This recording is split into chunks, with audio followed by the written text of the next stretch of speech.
There was one time in Las Vegas, they had put me in a little timeout there in Vegas as well for something I didn't do, which was pretty much the case every time. But this time, I was living in Las Vegas for about a year, and I was living large. I was living in one of those pay-by-week hotels. You know, I was on top of the world, and I remember thinking, man, I need a break from this. I was doing drugs and drinking and into crime and just out of control, and thinking, I'm going to die really fast if I don't take a time out and take a break from this. And I went back home from Thanksgiving to Christmas because it was just too much for me. And when I left, I turned the keys over to the other tweakers that were living with me at the place. And I went back home, and the place was registered in my name. So while I was there, this one guy, I'm not going to mention his name, George,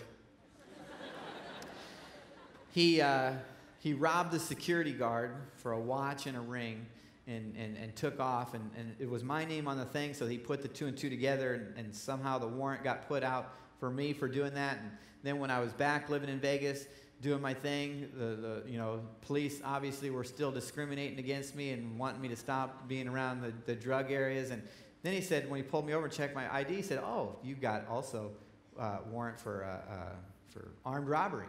I was like, "You must be kidding me. You got the wrong person." And so they put me in their little area where they hold me.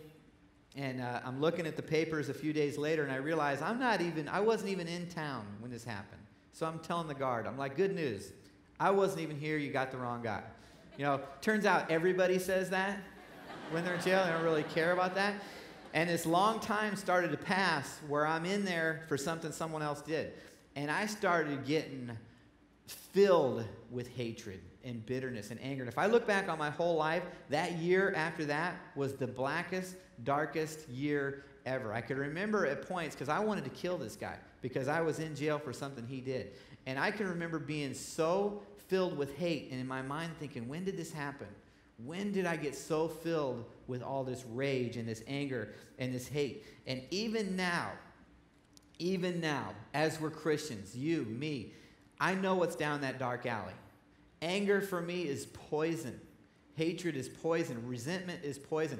I know what's going down. If I even start to go down there, I can't let it be. I cannot walk in the Spirit of God. I cannot serve God and serve others if I hold on to that. And the same is true with you. And it doesn't matter who's right or wrong. You must get rid of that, or it kills you. You must ask God, "God, help me get rid of this." I know, for me, one way that works for me, if you want to get rid of it, I write it all down. I write it on a piece of paper, because I usually find out if I'm mad at one person, I'm usually mad at just about everybody, which lets me know that it's usually me. I write it all down, and it does a couple things. Number one, I see that this stuff's all controlling my life. All these people are controlling my life. And I'll share it with another person. I'll ask God, I'll beg God, remove this from me, and I'll tear it up.